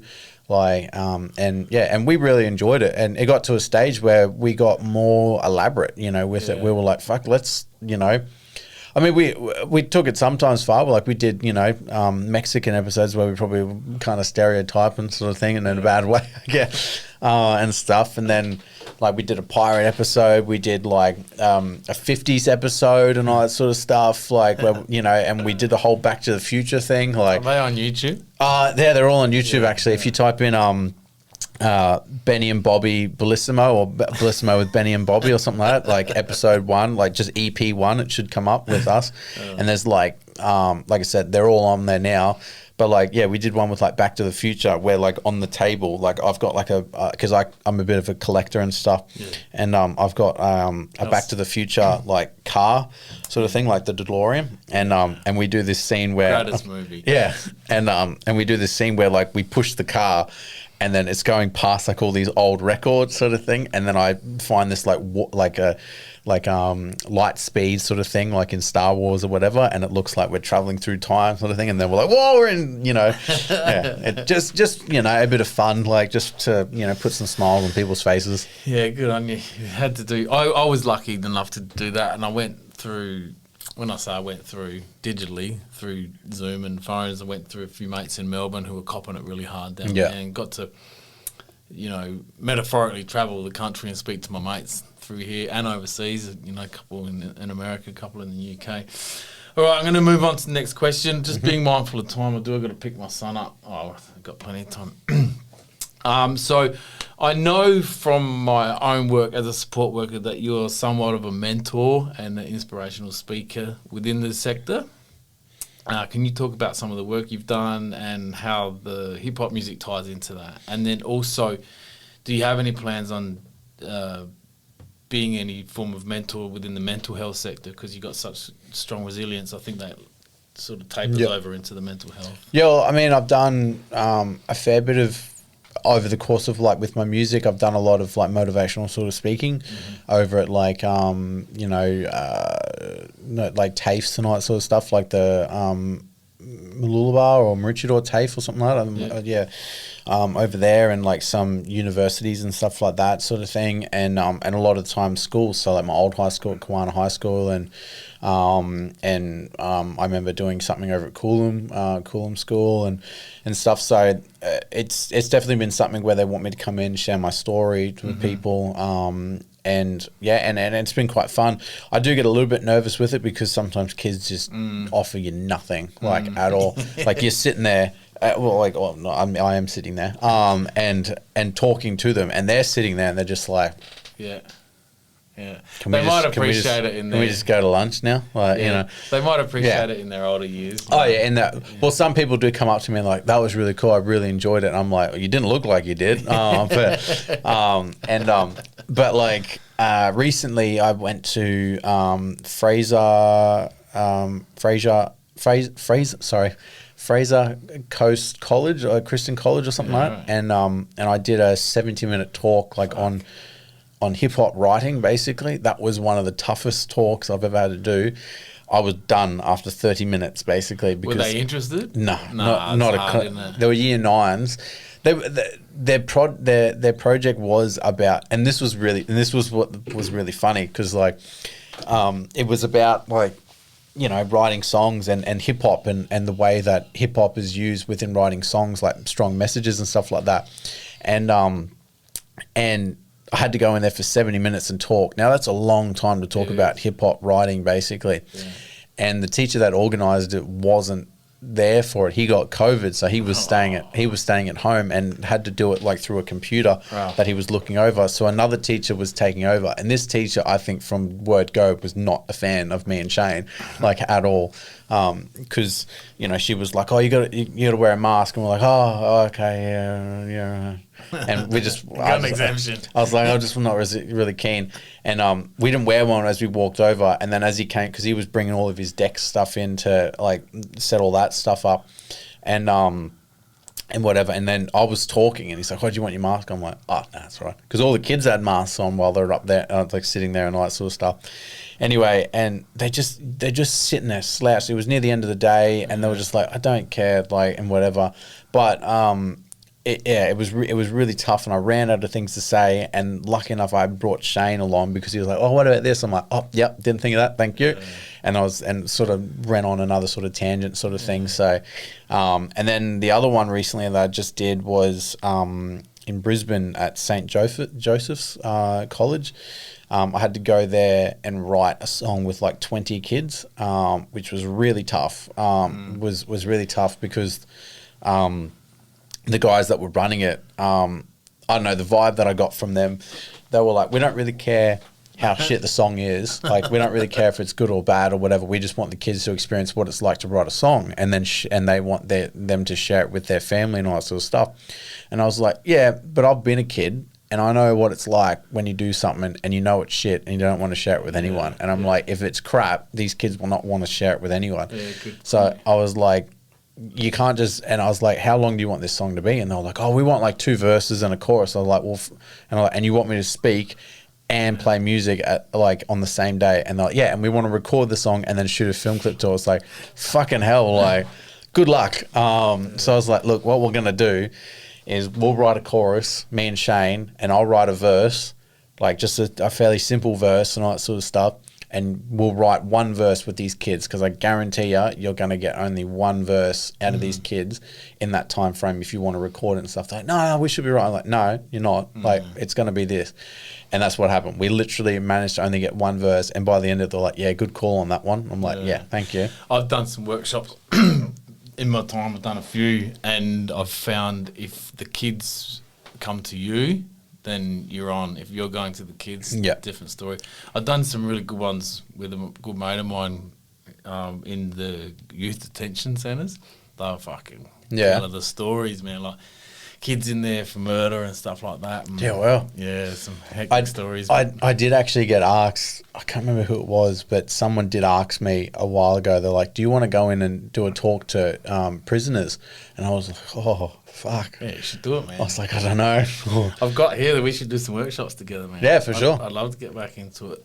But yeah, and then I've done like little talks down at like the Headspace down in Maroochydore there and stuff like that. Yeah. And they've been tough, like, because some of those kids like are there to, you know, doing whatever they're doing, but you go in and they've just got freedom. It's like, well, if I want to sit here and listen to what I can, or other, I'm going to go out and have a smoke, sort of thing. So it's like, it can be very sort of tough, those sort of ones. But I'm noticing, because it's so tough to get gigs now these days as a hip hop artist, especially on the Sunshine Coast, it's really tough. It seems to be like the thing for me going forward will be like doing motivational speaking or that sort of stuff, really. Some big money in it, man. Yeah, well, yeah. I've been getting a little bit like here and there, but yeah, nothing. Going to business together, man. But yeah, nothing too massive. For sure. All right. Well, we'll get to how long have we had you? I don't know. It's been good though. 1.5 hours. Yeah, it is. Yeah, I'm learning a lot. I always learn so much here, man. It's like you forget that it's a podcast and becomes a conversation. All right. So, what are some of your goals in life that you haven't hit yet that you want to do? I mean, I'm not really much like a big travel bug like most other people, but you know, there's a couple of places I wouldn't mind of going in my life at one stage. Where? One big. I'd like to go to America, even though a lot of people are like, fucking why? You know, I still want to go. but I still want to go. I still like to see like Universal Studios and all that sort of stuff. And a lot of mine is very like sports based. That I'd like to go. But I don't know whether or not if this person would even still be around by the time I even go there. But I've always would have loved to have seen either Michael Jordan play, but also LeBron James. Yeah. I would really like to have seen like LeBron James play. The other guy would be Tom Brady, who's considered the GOAT of the NFL. And stuff. So just to see at least one of those like would have been really, really cool. And then like, yeah, just, you know, normal like New York City and all that sort of stuff. But it'd be a real expensive trip and all that sort of stuff. I want to do that. I want to do from one coast to the other. Oh, yeah. In a Mustang, stop in Vegas. Yeah. Fucking blow my wad in like Vegas and come back. I think dead broke. I think my mate Jeswar did that. I think he went to America and they were planning on coming back or something, but then they changed their mind and they hired like a Corvette or something like that and drove like all through the desert, all the way to like Vegas or something like that. Like like Route 66 in a fucking nice muscle car. I personally, for me, if I was to do that, I'd rather do it in a Dodge Charger. That's my car. And that's another goal of mine. I'd love to own that car like in my life at one stage. That's my dream car. But yeah, I don't really have like many other sort of goals. I still want to release some more music and stuff. I'd like to do some more gigs down the track and whatever. I'd like to be able to do, you know, a song with a big artist, you know, like I've got that here. Next question. Who is one artist that you'd love to work with if there was no limits and you could have access to them anywhere in the world? So go producer and go rapper. Oh, okay, producer and rapper. I really like actually he's not a like massive producer like sort of thing. Or I guess he is, but like it's not like Dr. Dre, like everyone sort of knows him, but M Phases. Oh yeah. That's doable. Yeah, like I love his stuff. Like he's amazing. Like he's totally doable. like he's massive in the music industry, but like not everyone like knows of M Phases and stuff like that. Like, you know, he did beat for like Eminem and all that sort of stuff. Yeah. But like, I'd love to get a cool cracking beat off him. And then, oh man, rapper wise, like it's so tough because like I love Mantra, you know, I love Bliss and Esso, and Eminem is up there for sure. Like, yeah, I think for me personally, it'd probably still have to be Bliss and Esso. They're the guys that really laid the foundation, I feel like, for my hip hop, you know. That's achievable, man. Phases beat. I mean, it is. I mean, yeah, we're kind of friends. You haven't set too high. I can bring Bliss's shirt or something like that. So, that's like as a present. But yeah, like, that's a massive goal of mine that I'd love to achieve for sure. Like, I tried to get Mantra on a song actually. Mantra's dope, man. Yeah. And I am friends with him on Facebook, but I don't think he does anything anymore now and stuff. But I supported him at his Soul Bar gig a few years ago now, and and then I know we just sort of liked each other's sort of stuff on Facebook, but nothing too grand. But I don't know asked if him. he's very active anymore. No, not really. He did release an album, I think, a couple of years ago, maybe like 2019 or no, it might have been like 2020 or something like that.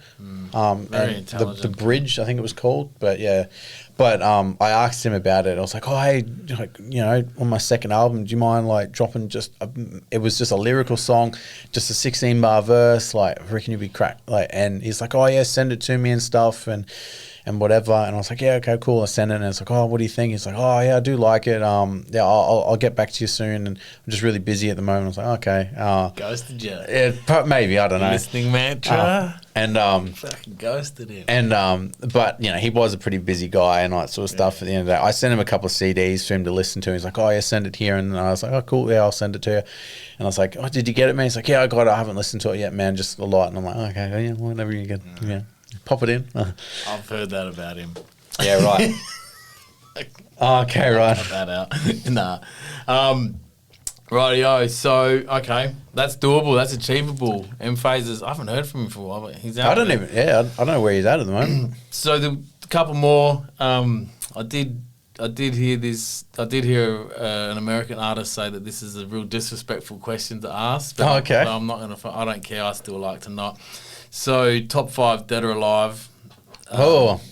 So, let's go Full. rappers. Top 5 dead or alive rappers. Well, for me, number one has to be Eminem. Yeah. Like you can't knock a guy with that many accolades, basically. I agree. Like, who is also white as well. He's also the first white rapper to win an Oscar. Like, Yeah, right. Like Oscar? yeah, for the movie. no, for the Lose Yourself. The Grammy? No, an Oscar. Really? Like, yeah, he won an Oscar for like best song in a movie. Okay. Yeah.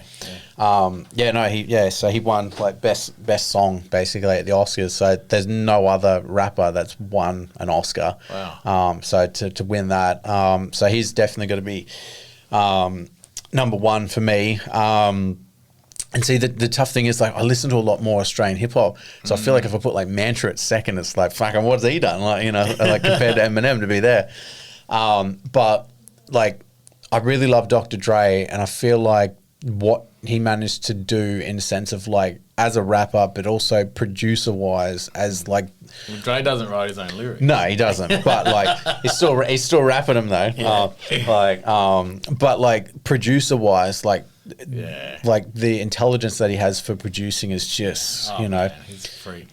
it's just unbelievable. I've got to put Tupac up there just for the what he's done with with the whole music industry and the evolution that he's had along with it, and just the massive impact. Like people still talk in about such a short time, man. yeah, like I'm older than Tupac now, Crazy. and like yet the impact that he had like on his life, like with his life, is just unbelievable. So he's got to be up there for me. It gets real tough like with the last like couple of ones.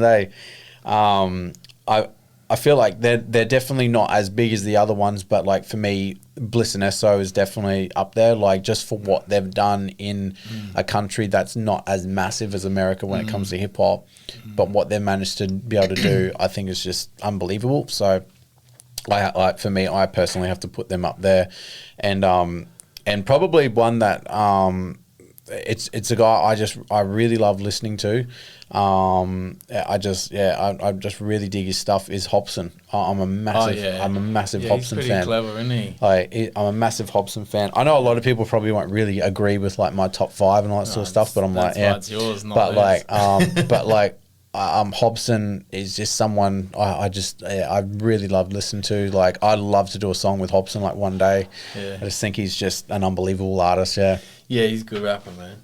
All achievable, mate. All achievable. Never, hopefully. Never say never. No. I was lucky enough to do a track with Rascas. And Wow. that was never on my radar, man. Wow. That was absolutely not on my radar. Yeah, right. When he was in Australia, we were hanging out with him through a bloke called Alerts, and we were knocking around with him. And I said, "Look, what's the deal? Would you do a joint?" Oh, they got the grinders out, this dog. I said, would you do a joint? He's like, yeah, man, fucking, we come up with a whole theme. So it wasn't just a throwaway verse either. Yep. We said, look, this is the concept we want. This is what we're going to do. I rhymed as a cop. Oh, right, I was a yeah. detective. So. Yeah. Yeah, so that was a bit of a cool thing, and then I did a track with Rusty Jukes. I don't know if you. No, I never heard that name. He's like from he was knocked around with Sean Price and all them. Oh, okay, right. I've got a feeling these pricks outside are going to get the power tools going. So there's one last thing that no one gets off the show without answering All right, this one. cool. So, and it's just now called the fortune cookie question. Oh, okay, right. And I can't even remember where the fuck I came up with this, man. I must have been like. Is it just always just a random question? No, huh? it's the same one. Oh, same one. Same one for everyone. So, what it is if you could write down one sentence or one little quote and put it inside a fortune cookie and send it back to yourself in time at whatever age you want, what would it say and why? I think if I was to send that back in time, it'd be no matter what you go through in your life, you will always have the strength inside of you to rise over those barriers. All right, that's a big fortune cookie. So, And why? I think because we all have challenges in our own life, we never know what they're going to be. But if you know deep inside of you that you have the strength to get past these and not just go, okay, well, that's it, I'm done. But you can be like, nah, you know what? I'm not going to let this defeat me. I'm going to actually like rise above this. Mm-hmm. No matter what that challenge is, it's showing that you can almost get over any kind of challenge within your life, no matter when it shows up, basically. Beautiful words, man. Beautiful words. And meeting you now, I see that that's real. Listening to your music, I heard that it's real. I've been listening to it all week. That's why your numbers are cheers, jumped. man. But you are a no shit Sherlock. Thanks, you are man. Inspirational. Thank you. You're a dope rapper, and I can see, potentially we could build a friendship out of this. Oh yeah, for sure, man. I really feel a good vibe. This has been an awesome interview, man. Like I've been interviewed by newspaper people and stuff, and it's very like, so what kind of wheelchair do you have and all that sort of stuff, and it's very like, oh yeah, this and that, and like this has been a very natural conversation. It doesn't really feel like we're recording anything. It's just like two guys in a room yelling about power tools, basically. Yeah. A sick room. And so like it's just it's been great. I think you're doing an absolutely amazing job with this podcast. Thank you, man. Thank you. Anything you want to plug? Anything you want to ask me, and then otherwise we'll get the fuck out of here. Well, I'll plug my album, even though it dropped last year. Go check out MC Will's story so far on Spotify. Yep. And yeah, I've got no gigs at the moment, but if anyone's looking for, anyone to be on stage, any kind of gigs or whatever, hit your boy up. Hit me up. We're always keen to play. So yeah. And what's your Instagram? It's MC Wills 94, all together. Yeah. So no spaces or anything. Run it up, listeners. That was MC Wills. Go and have a listen to his music. Run it up. Go hit him up. On his Instagram page, and while you're at it, head over to the Bliss and Esso page and tell that motherfucker to put a shirt on. Jeez, give us portly guys a fucking chance, Bliss. But thanks for coming on, mate. I really appreciate it. Fucking fantastic. Really Thanks, good man. to meet you properly. And That was great. I say don't hang up. There's nothing to hang up, but I'm going to stop recording and then we'll have a yarn. So cool. Thanks for coming on, man. Peace. Thank you.